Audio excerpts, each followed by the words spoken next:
We are in the 5th week of our Lenten contemplation and inching closer and closer to Jerusalem. Today, we are leaving the Gospel of Luke and jumping into the Gospel story as told by John. Our text, John 12, 1-8, we find ourselves in Bethany, just 6 days before Passover. We learn in John 11:18 that Bethany is about 15 stadion, or about 2 miles away from Jerusalem. Jesus went to Bethany in chapter 11, even though his disciples warned him not to, saying, "Rabbi, the Jews were just now trying to stone you. And are you going there again?" Yes, he was. He went to Bethany to awaken his friend Lazarus, who had fallen asleep. He did this so that his followers might believe. It turns out that the disciples' fears were well-founded. Jesus' decision to bring his friend Lazarus from death into life comes at a great cost to him. In John 11:45-46, we read, "Many of the Jews, therefore, who had come with Mary and had seen what Jesus did, believed in him. But some of them went to the Pharisees and told them what he had done. As a result, the chief priest and the Pharisees held a council meeting during which they made the decision to put Jesus to death." Verse 54 says, "Jesus, therefore, no longer walked about openly among the Jews, but he went from there to a town called Ephraim, in the region near the wilderness. And he remained there with his disciples." Hooray! Jesus is safe, right? Surely he will keep himself hidden and not return to Jerusalem or anywhere near there until the threat to his own life passes over, right? But what about this long journey that he has been on toward Jerusalem? Going from Galilee to Jerusalem, Jesus has set his face toward Jerusalem. Will he still go, even though it will likely cost him his life? This is the tension surrounding our story today.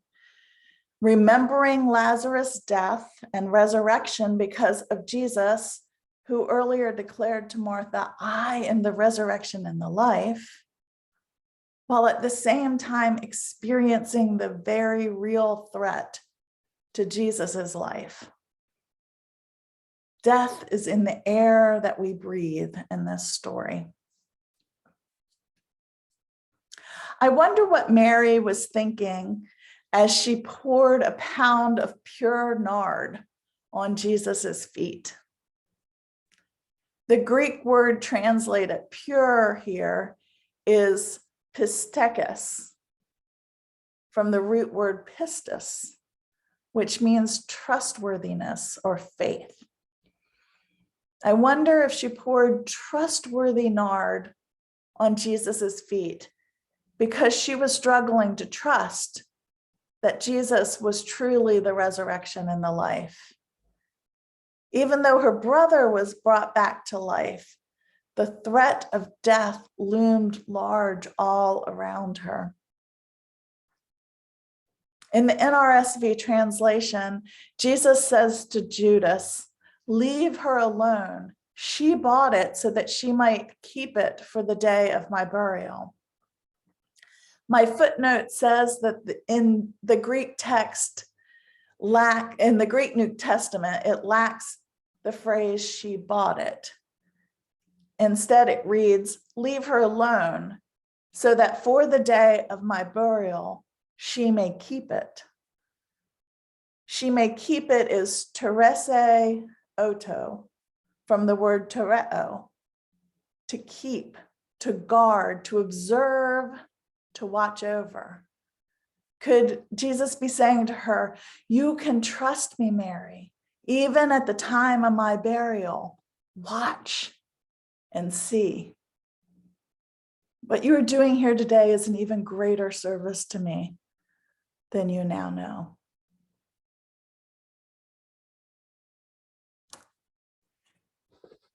Before I read the passage, I will light my candle as a symbol of God's presence with us here today.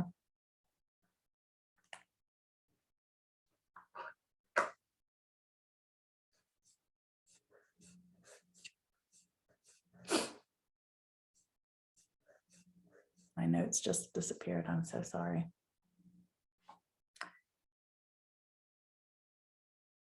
May we be open to the graces of this Lenten season.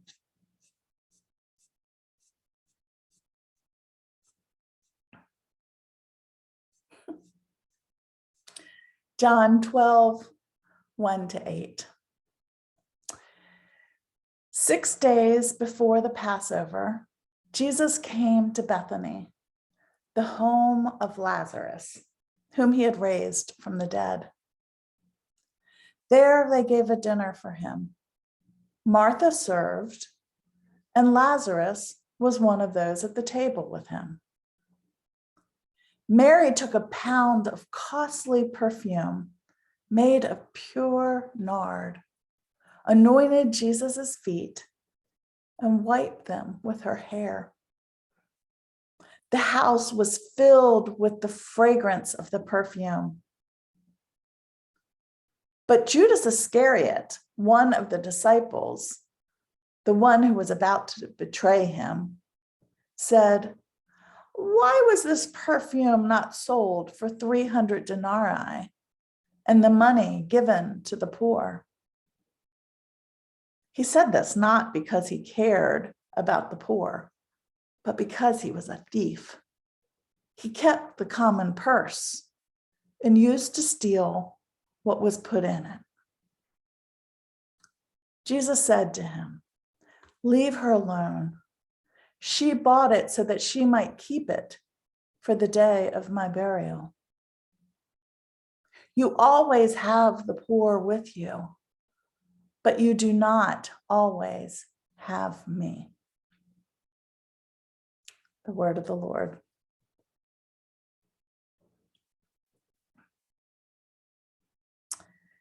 Before I guide you through the passage with questions and pauses, let us take a couple of centering breaths, breathing in God's Spirit and breathing out anything that distracts you from being in the presence of God.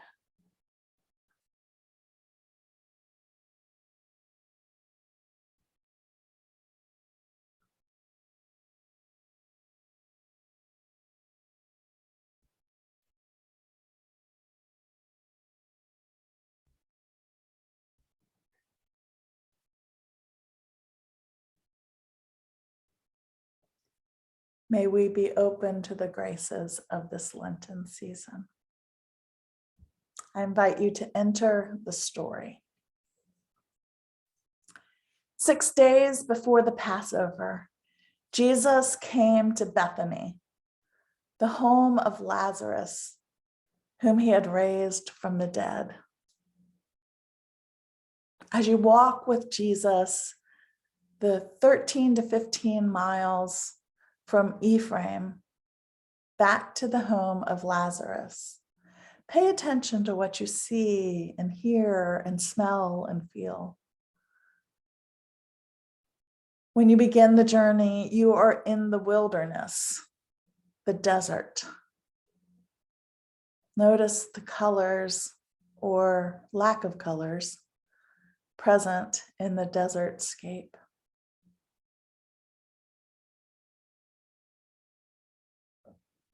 Do you see any signs of life? Plants or animals or humans?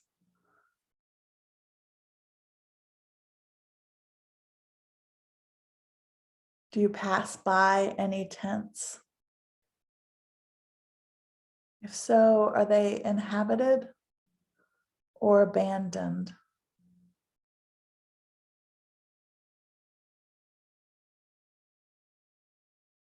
What sounds do you hear?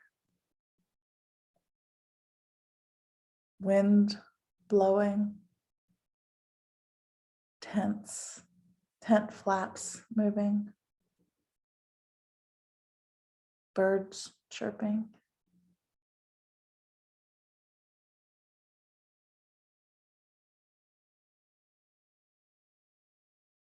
As you breathe in, what do you smell?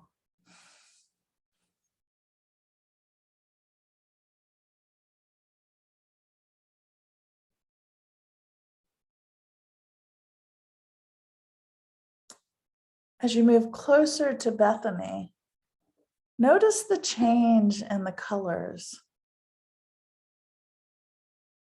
Notice the green trees and grasses.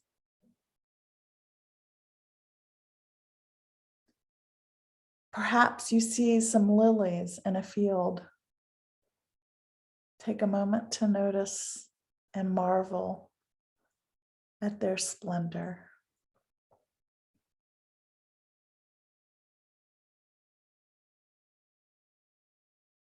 What sounds of city life do you hear?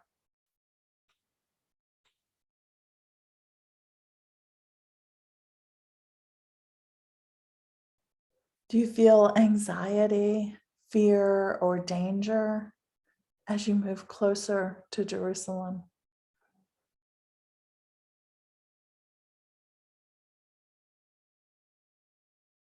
What are you feeling as you arrive at the home of Lazarus? Are you excited to see him? Were you there when Jesus raised him from the dead?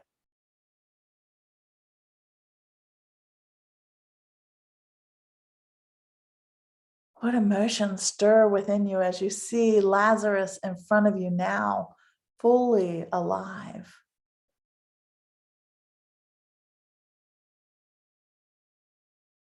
Can you still smell the scent of death on him?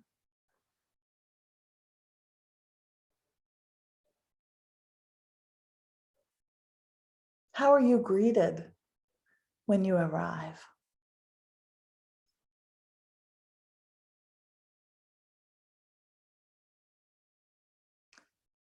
There they gave a dinner for him. Martha served, and Lazarus was one of those at the table with him. Look at the food laid out before you on the table. Breathe in the pleasing aromas.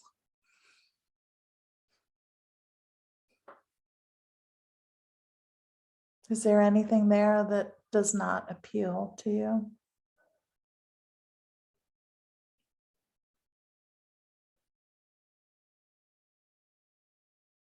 Where are you in this scene?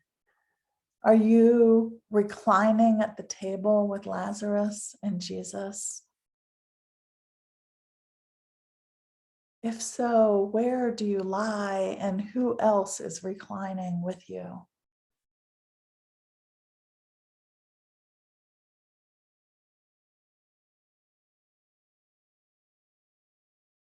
Perhaps you have joined Martha in serving the food.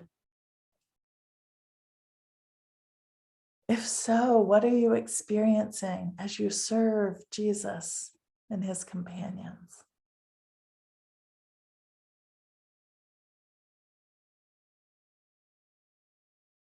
Perhaps you have decided to just stand in the corner as an observer.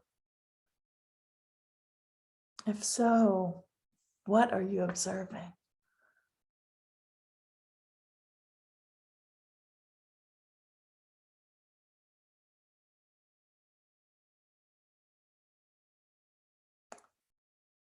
Mary took a pound of costly perfume made of pure nard, anointed Jesus's feet, and wiped them with her hair. What are you thinking as you watch Mary douse Jesus's feet with perfume?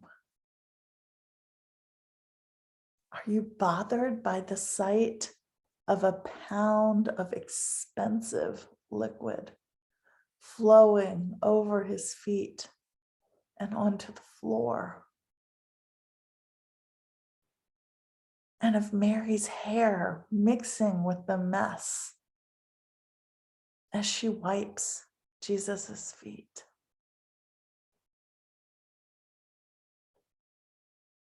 Or does this sight bring you warm feelings of comfort and tender care? Look at Mary and at Jesus. What expressions do they have on their faces? What might Mary be thinking? What might Jesus be thinking?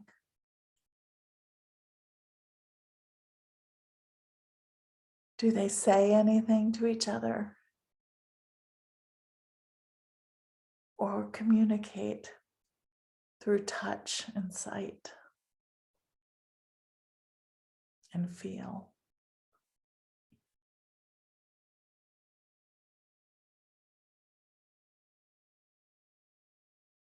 The house was filled with the fragrance of the perfume. As you inhale the fragrance, what memories or feelings do you associate with this scent? Look around you. How are others in the room reacting to the scent? Judas Iscariot, one of the disciples, the one who was about to betray Jesus, said, "Why was this perfume not sold for 300 denarii and the money given to the poor?" As Judas speaks, what emotions do you experience? Do you find yourself agreeing with him? After all, 300 denarii is a full year of wages. How could Mary behave with such prodigal, reckless extravagance when so many people are in need?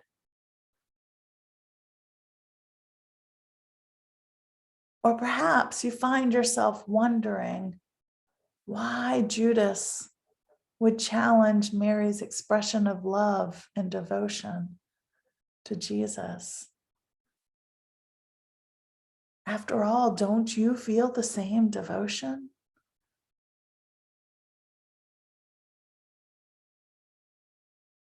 What do you imagine Judas was feeling that prompted him to speak this way?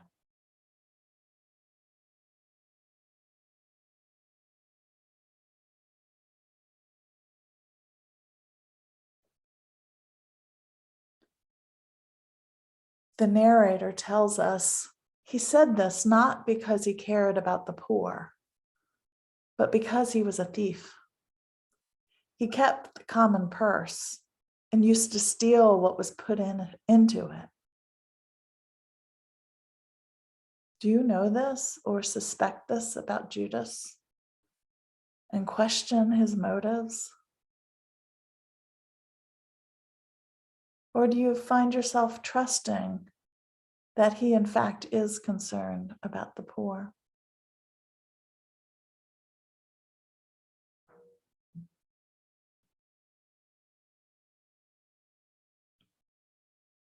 Jesus said to Judas, "Leave her alone. She bought it so that she might keep it for the day of my burial.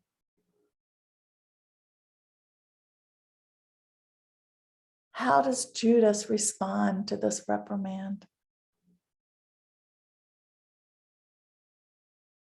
How does Mary respond?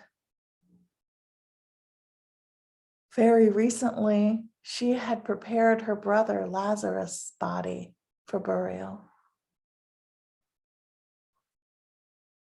Does she understand that Jesus will soon experience his own death and burial?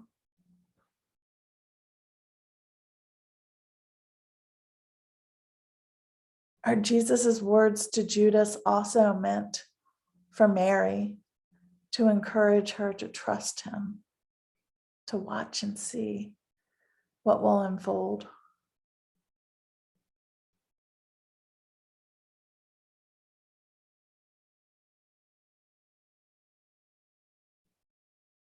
What emotions do you have as you ponder this?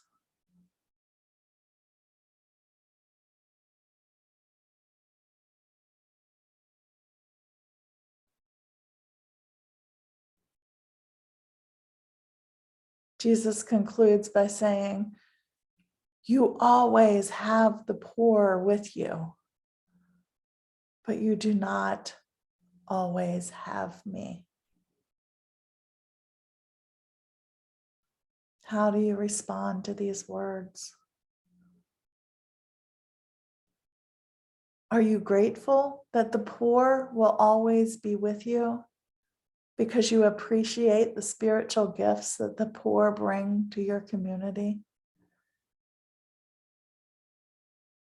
Or do you have a negative view of the poor, wishing they would disappear forever?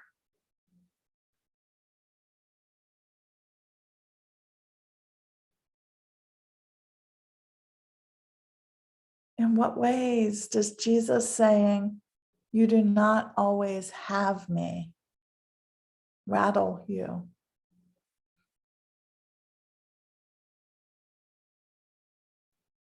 Imagine what it would feel like to lose Jesus.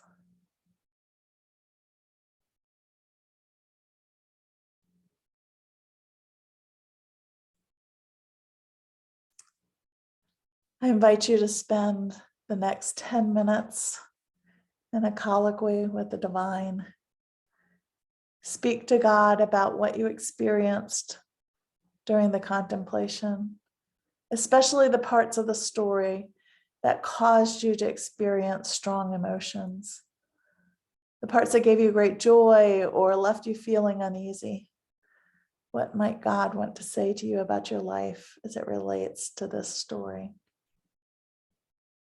When I sound my chimes, this will indicate that you will have about a minute to wrap up your colloquy, after which time I will end the silence with this week's psalm. If you're doing this contemplation later with the recording, go ahead and hit pause now so that you can spend as much time in silent contemplation as you feel you need. Then restart the video when you're ready to hear the closing reading.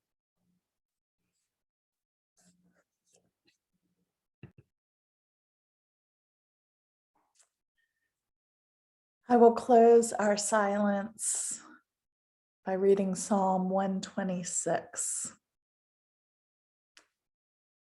When the Lord restored the fortunes of Zion, then we were like those who dream.